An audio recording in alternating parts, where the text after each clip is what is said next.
This is Cairo.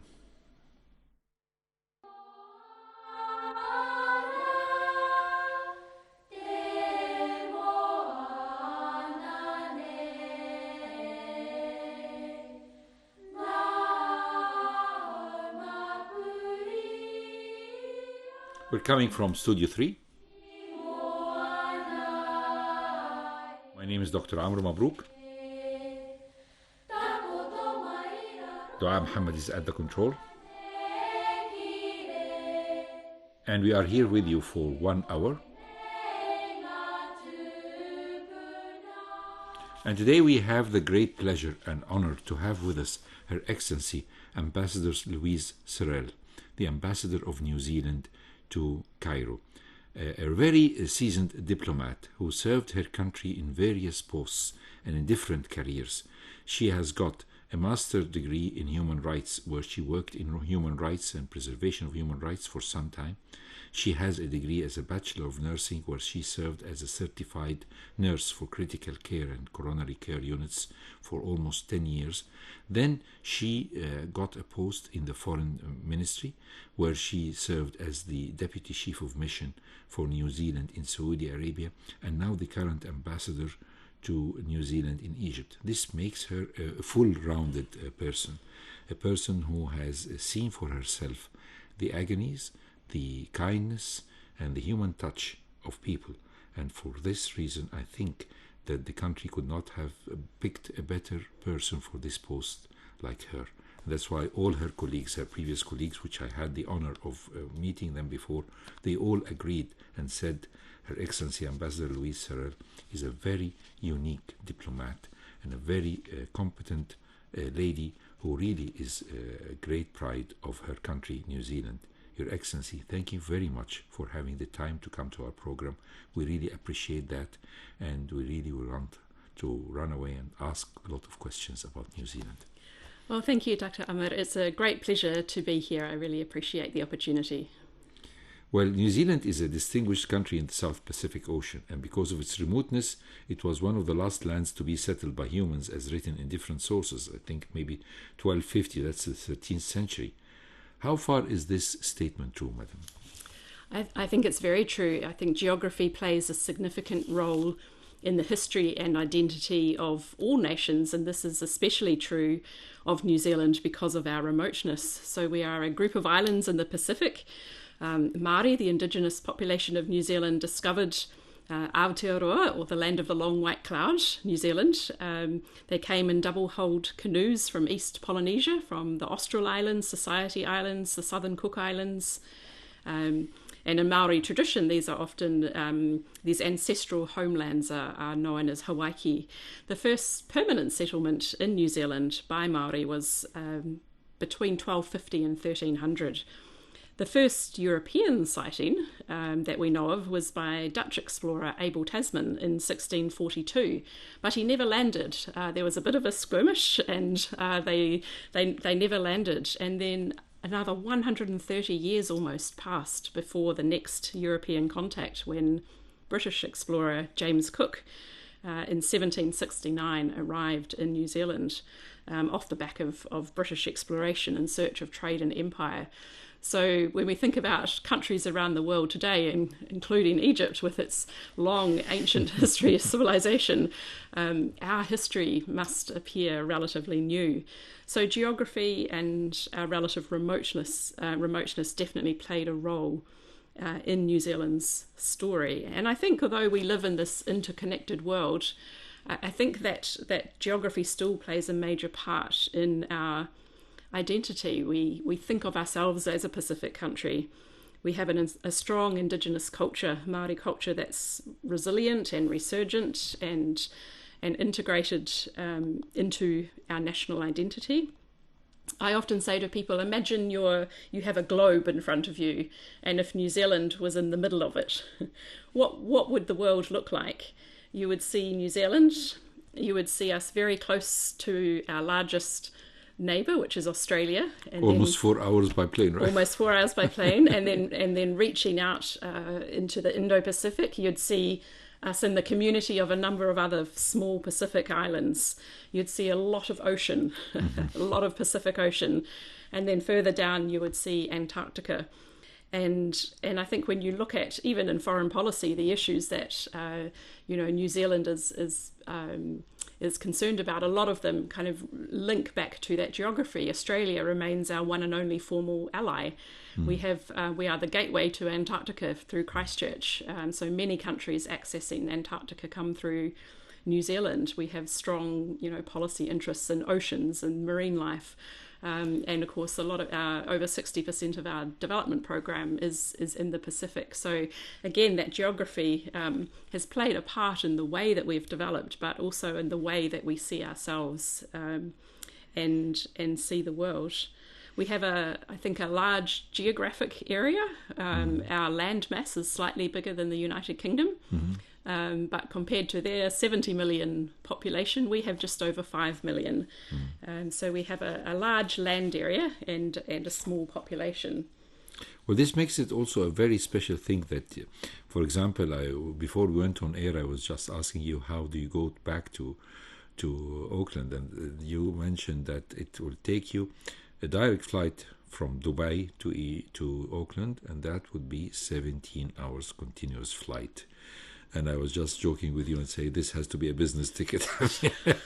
Well, and of course, sometimes it is not that feasible. But to take a 17 hours flight plus 3 hours and the transit from Cairo, this gives really an information to our listeners how far is New Zealand from Egypt, and yet how near it is to New Zealanders and to Egyptians, because New Zealand or Egypt has a very special place in the memory and the history of New Zealand. Let's start with this, because this will be definitely gives our listeners the idea or the human touch in this story. Yes, well, look, you note the long commute time between Auckland and Egypt, but we like to think of it as 3 movies, 2 meals and a long sleep. So for us, coming from New Zealand, to reach almost anywhere apart from the Pacific Islands and Australia is a long flight for us. So, but I think, right from the beginning, we were a nation formed out of travellers and immigrants to New Zealand. But I think we're also a nation of explorers and adventurers. And so New Zealanders have always sort of been outward looking and travelling the world, and trade is a very important. Most of New Zealanders, the original ones, of course, who came from Europe, passed by Egypt on the Suez Canal on the route to New Zealand. And a lot of them went back to the UK. And I remember, of course, very fondly, 2 of the most important plastic surgeons that were the founders of plastic surgery in the whole world. And by this I mean Sir Harold Gillis and Sir Archibald McIndoe. They were both New Zealanders, and they were both travelled and learned in the UK. Although they stayed the rest of their lives in the UK, building the first plastic surgery department in the world, yet they were originally New Zealanders, and books have been written about these 2 gentlemen, who are related, by the way. Harold Gillis was almost like an uncle or a senior cousin of McIndoe, with 20 years difference. So this makes the New Zealander touch in plastic surgery as my profession. And so we talk about New Zealanders. They passed by the Suez Canal twice. Their family went to New Zealand, and they came back for an education, or for following their graduation, they went and served in the hospitals of the UK. So this link made a lot of New Zealanders pass by Egypt and stop by, maybe in Port Said or Alexandria, right, or Suez. Absolutely. My own maternal grandmother came out from England in 1913 on a ship. She was 3 years old at the time. She came out with her parents, who were, like many of the immigrants from England, were looking for a better life. So definitely that connection through travel is definitely there. And there was the New Zealander army that passed during World War I, where the country has seen it, and we can see how it passed through to Egypt and over there. But before we go there, we talk about the Maori culture. how far that culture has been distinctive and how far is it effective in the back of their minds of the New Zealanders of today. I know that some of you are gaining some knowledge, and of course there is a lot of intermarriages that happened through the years between the first immigrants, if we can use the word expression, the Maoris, and later on the Europeans, who mainly were British, who came later on. There were a lot of life that they shared, and a lot of things that happened. Tell us about how far is the Maori culture surviving in New Zealand? I think the first thing I would say is that Māori culture is not one single viewpoint, and different iwi or tribes have different tikanga or customs and histories. And you know, I'm not Māori, so as a non-Māori New Zealander, I try to engage respectfully and follow local guidance. And I think it's important to understand that I try to approach the topics with respect and always openness to correction, because I'm obviously not speaking with that kind of deep ancestral and cultural knowledge myself. So what I share about Māori culture is what I've been taught, what I've observed and engaged with, but I don't really speak with true authority because I'm not Māori myself.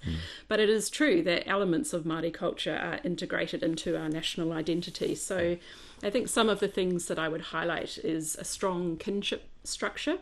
So identity is deeply connected to ancestry, to iwi or tribes, and hapu, sub-tribes, and whenua, or the land. That culture and language are very closely related, and in my lifetime we've seen a huge resurgence of te reo Māori language since the 1970s. So we have ko hangarau, which are like kindergartens that are immersion Māori language. We've got kura kaupapa Māori, which are Māori schools, and we had official language recognition in 1987. And then some of your listeners may be, familiar with some Māori tikanga or customs, such as formal welcomes when we have visitors, the haka, which of course has been made very well known by the All Blacks, our rugby team, and the singing of waiata or songs. These are increasingly integrated into our national identity. I think one point of interest we have is we have one of the longest place names in the world, which is Taumata Whakatangihanga ko o Tamatea Tūripuka Kāpeki Maunga Horunuku Pōkai Whenua Ki Tāna Tāhu. This is one word. That's one word. It has 85 letters. And it's the name of a hill in the Hawke's Bay in the North Island of New Zealand. The name tells a story of Tamatea, who climbed the hill and played a flute to mourn or remember someone he loved. And we've seen a lot of work in recent times to restore Māori place names that were replaced with English or Anglified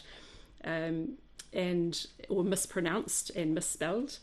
And I think this is important because it recognises and honours New Zealand's Indigenous heritage and helps preserve that history, language and stories which are deeply connected to the land. And of course the Treaty of Waitangi onwards, the Maoris started to be more or less started to be integrated in the society and given the all due respect which New Zealand have seen.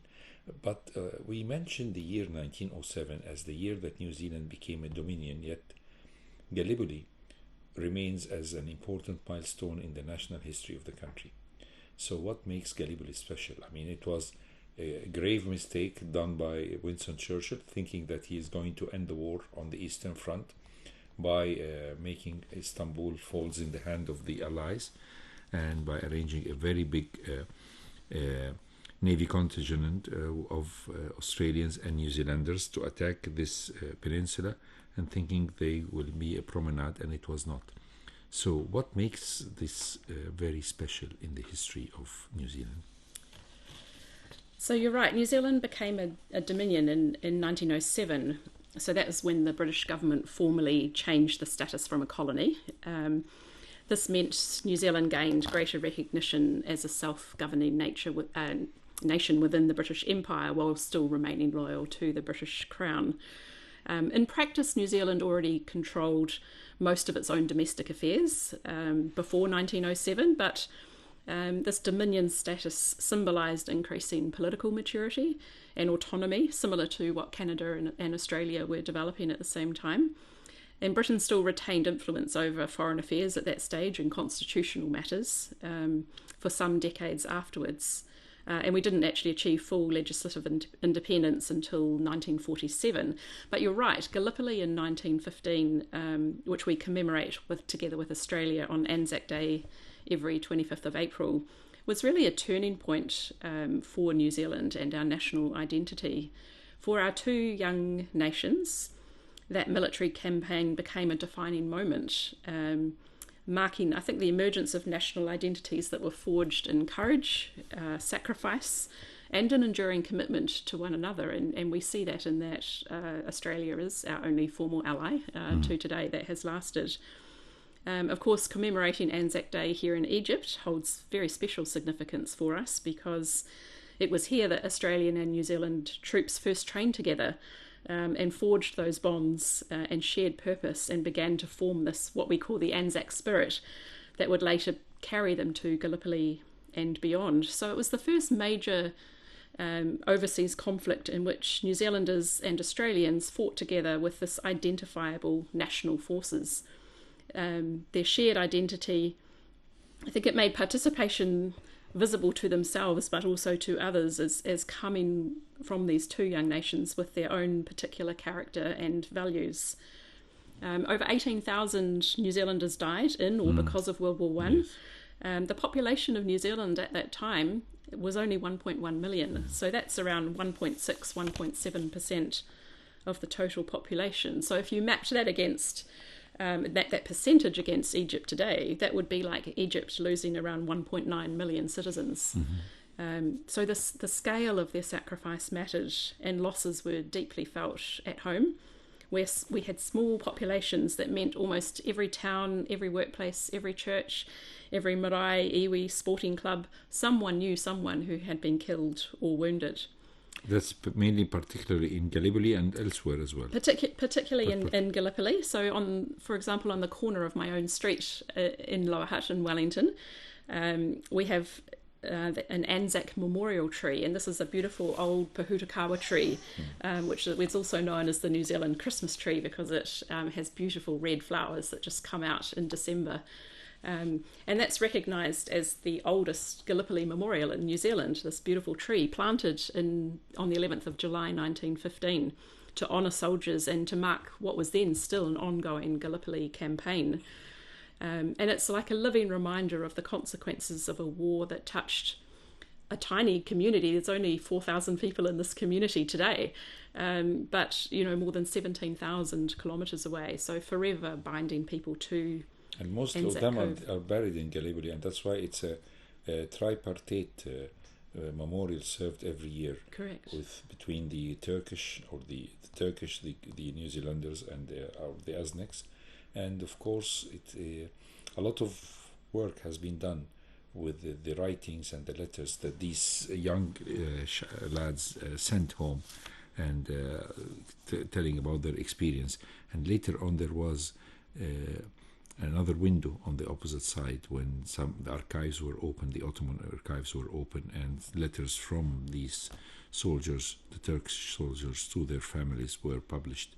So this gives the human touch, and now they were enemies at that time, and then they lie to rest beside each other in the same place in Gallipoli.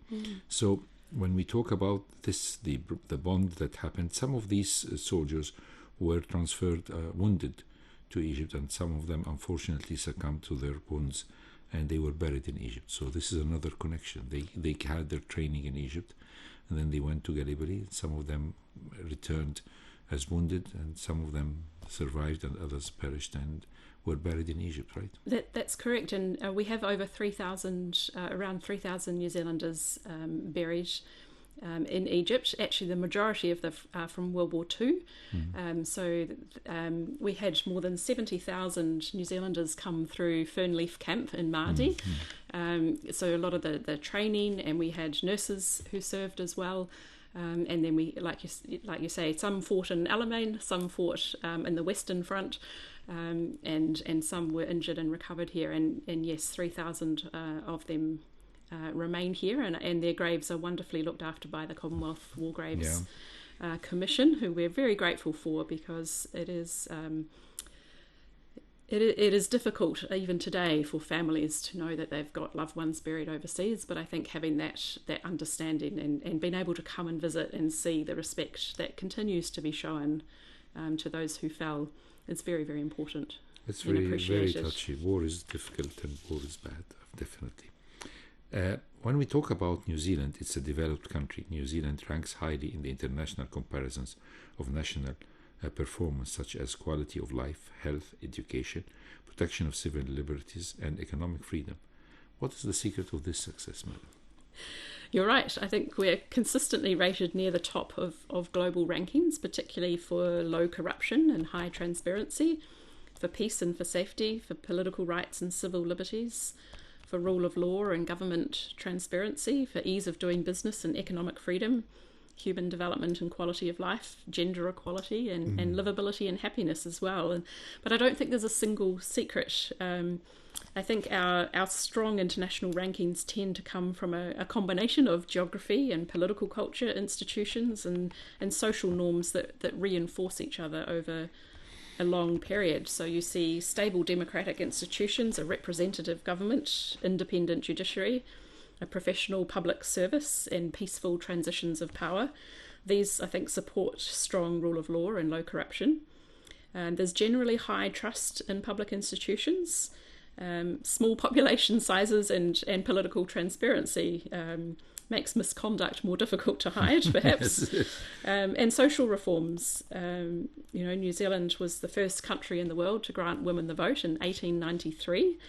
And this has set us up, I think, for comparatively strong social outcomes. We've had 3 women prime ministers, of course. Yes. We also have a political system now, since the 1990s, that encourages coalition building and compromise. And I think we've got this persistent culture that values fairness and stewardship over resources and community mindedness. So that, I think, sets us up well. It doesn't mean we're perfect, and these rankings can sometimes obscure major challenges. So we also face housing affordability challenges, disparity, particularly between Māori and Pacifica populations and non-Māori populations. We have infrastructure challenges. We have challenges with climate change adaptation. So, but I think our national success, does also come down to gender equality. I think, this milestone helped establish a strong reputation off the back of equal rights in education and in employment and political representation. And it reflects, this, I guess, an intent to try to address, not just sort of lift up individual groups, but address the root causes of inequality within a society. So I think the most important thing, or the most important challenge, is the full integration of all the New Zealanders with no look at their race or their gender. Of course, the gender thing is done since long time, as you have said, since 1893. But the fact that you are a land of immigrants, so a lot of people come for immigrants, and recently it's been open for other nationalities. Mostly, of course, are white collars, but of course they all ask for being equal, or égalité, like they say it in French. So how far is the government successful in integrating people coming from different places? I know, of course, there is a small population of Egyptians, maybe 1,000 or less, mostly white collars. I have some of my students are working in New Zealand. They are well-known physicians now, and they are doing a good job. But there is definitely a lot of people coming, even though that they are minority, but still a minority in 5 million population is a well distinguished amount of people, right? Yeah, I mean, I think when we talk of integration, it's important to think of integration in an environment of welcoming diversity. It's not integration as in come and leave your culture at the door and now be like us. I don't think that's the sort of New Zealand society that most New Zealanders want, or aim for. So it's I think that integration is about welcoming and celebrating that diversity, and yeah, I think like all countries, we get some things right and we get some things wrong, but I think there's this real intention, and I think we did see it in the aftermath of the terrible terrorist attacks that happened in 2019 in Christchurch, where there was really, I think, right across the nation, from the then leadership right down to the community level, this idea that they are us, these people who were targeted. This is New Zealand, so you target them, you target New Zealand, and I think that's the image I have in my mind when I think of integration. It is people of different faiths, different cultures, different histories, different ancestries, coming together and supporting one another, and having that level of acceptance. I think back to my own nursing training back in the 1990s, and we talked a lot then about cultural safety, as we tried, as non-Māori, to how can we contribute to better health outcomes for Māori in a hospital setting or in the community. And this idea of cultural safety was not about sort of taking a little bit of knowledge and making assumptions about what we understand about different cultures. It's about more recognising that I come to every interaction I have with someone, with you even, I come with my own ancestry, my own culture, my knowledge, my background, my experience, and you come with yours, and even those and recognising that those influences can be different. That's how we learn, right? It doesn't become a barrier because we understand that we come from with those different ancestries and histories. What unites us is more than what divides us. Exactly. And I think that is, although we may have implemented it imperfectly, and I think that is the spirit with which many New Zealanders welcome newcomers to New Zealand today, whether they are coming on work visas or coming as refugees. I think that spirit remains strong. I think so, and I mean, you have referred to the terrorist incident that happened in a mosque attack that was attacked in 2019, and how everybody in New Zealand has shown solidarity with the victims, and at the same time incrimination of the assailant. And the Prime Minister then, who was a lady, by the way, she has very well spoke about this incident and how this is not from the end. Of course, the gentleman, or the man, we shouldn't say the gentleman, the man who was the incident, he was not from New Zealand. And this proves something that New Zealanders, or the way that they are brought in their schools, have learned to accept the others and to accept the integration of the others. So this remains as a sort of a mark of how the whole community has shared with the victims and shared the loss and shown the sorrow, if we may use the expression. So after the break, we'll talk about historical relation between New Zealand and Egypt and the prospects of further cooperation. Stay tuned to us. We're here with Her Excellency Ambassador Louise Searle, the Ambassador of New Zealand to Egypt, and we are broadcasting from Radio Cairo. Stay tuned to us. So this is a very special song chosen by Her Excellency Ambassador Louise Searle, Ambassador of New Zealand to Egypt. Tell us about this song. I mean, it's a very short one, but it seems it carries a lot of meanings for the New Zealanders.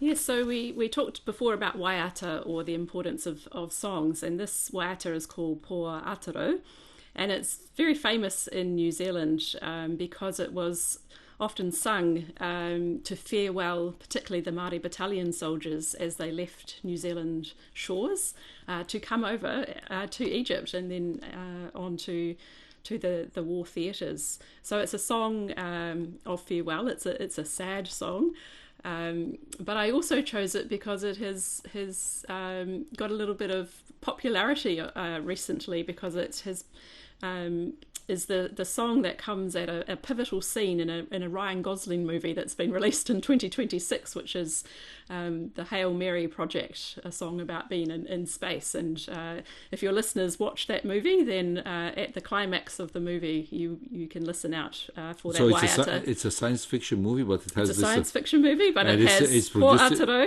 It's produced in in the United States, in Hollywood, right? I think so. I think so. So, and then he picked this movie. But That's this piece of music, which is beautiful and quite haunting, you may well see it if you keep an ear out for it if you're watching that movie. So we talk about Egyptian-New Zealander relations. I mean, a country that is full of emotions, like New Zealand, the people who have lived in this beautiful country and at the same time felt the sorrow and agony of losing young people in two consecutive wars in the same century, definitely have a link with emotional link with emotional people like us. I mean, Egypt is famous for being very emotional. The people are very emotional. I think we share this background of melancholy, if we use the expression, in case of the loss of loved ones, and at the same time the type of patriotism that makes the people love their own land and love their own country.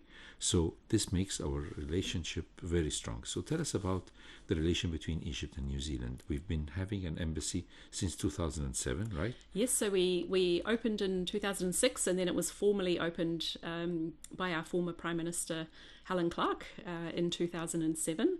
But we've had diplomatic relations between New Zealand and Egypt for over 50 years. So the 50th celebration was in 2024, and our Foreign Minister, Minister Peters, came to Egypt in 2024 for consultations. But so on we that had anniversary. we had an ambassador at large from Australia to represent in New Zealand, right? Since Yes. Since 50 years now. That's almost 1974. Indeed, yes. And you had an embassy here, or it was a New Zealander ambassador at large as well? So that's a good question. I'm not actually sure which. We would have covered it from another post. I can't actually tell you which one. That's a good question. Our first ever post in the Middle East was in Tehran in 1975. And we've also had a post in Riyadh for a long time. So it may well have been covered from Saudi for some time as an accreditation. But since the formal opening, of our embassy in 2007, we've had a resident ambassador in Cairo. And Egypt and New Zealand share a lot of things in commerce. For example, there is a trade that is going on for years. Tell us about this trade. Yeah, so we have, I think, a modest trade relationship, but it is for New Zealand, it's our second largest export market in Africa after Algeria. In 2025, it was around the value of $229 million US dollars. The vast majority of that is dairy, so usually milk powder, butter and whey. And we also, of course, import Egyptian goods, so a smaller amount, but we do import calcium phosphates and nitrogen fertilizers, so that's fertilizer inputs. Which, I think we use your fertilizers to grow our nice green grass, to feed our cows and then send our dairy back to you. So there is a nice circular And there's fruits effect. as well, dry and fruits. fruits and nuts and fruit juice as well. They're the sort of the main the main things. And I think it's, trade has it hasn't fluctuated greatly. It hasn't grown a huge amount either in recent times. But I think we're seeing a lot of volatility in global markets at the moment. But it's been fairly consistent over the past few years. And I think the message that we keep delivering is that things are stabilising in Egypt. Some of the currency fluctuations and markets that that weren't so good a few years ago, they seem to have stabilised. There's a lot of effort going on here in Egypt to improve ease of doing business, cutting down customs times. So things I like think that. you are a witness, you and your predecessors, of the improvement of the infrastructure that was made by President Sisi in the past years, and of course the stability that happened on the safety and security measures and the opening up of GEM. All this can really attract two types of relations between us and New Zealand. Definitely the tourism, because as you have kindly mentioned that all the New Zealander students have taken up Egypt in their schools, in primary school or maybe secondary school, about ancient Egypt and ancient. With the improvement of the infrastructure and definitely the increase in the number of touristic beds, I think there is a prospect of increasing the tourism to Egypt. Do you feel that? I definitely feel it. I think notwithstanding the current regional instability, which of course with Dubai being one of the hubs, I think that does challenge with the connections. It means some tourists will, I think, want to just sort of wait out and see things sort of become a bit more stable over a longer period of time. But definitely, I mean, I think it's undeniable that the gem has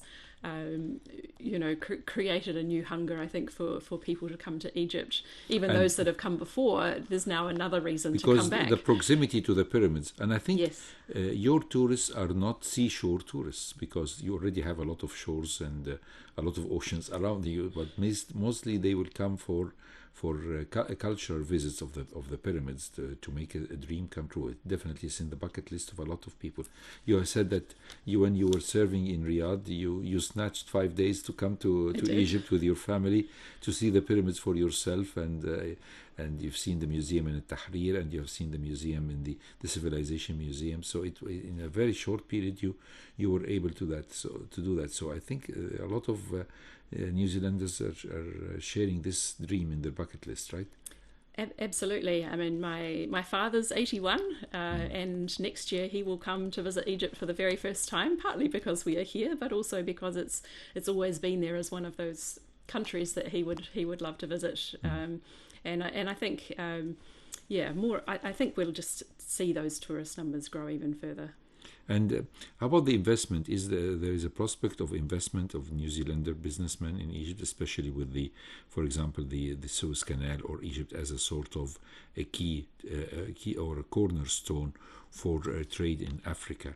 Don't you think that this could be a sort of cooperation in this field? Look, I think there's pockets of interest. We are predominantly a trading nation, and off the back of a really strong export, market in dairy. So I think that is going to remain sort of the backbone of what New Zealand export looks like. But we do have individual companies who have made strong connections here in Egypt. Some of whom are doing some quite innovative work and exporting, the intellectual property. So we've got companies from Auckland who are engaged with sort of integrating AI into security screening at airports. You don't have to open your bag anymore. So that's happening in Egypt. We've got others that have been working on innovative solutions to try to reduce emissions. And so we have, I would say, pockets of very good examples of investment and collaboration. It's small, and I think, the message I keep saying to New Zealanders and New Zealand companies is you need to come and build those relationships. And I think where we see success is where we see those New Zealand companies, turning up, building those relationships, and then the partnerships can come out of that. So I think there's a lot of potential. And we've been working closely with your own Egyptian ambassador to New Zealand, His Excellency George Tadros. We've been having some joint webinars where we have connected Egyptian business people with New Zealand business people. We had a webinar just in the last month on opportunities in renewable energy.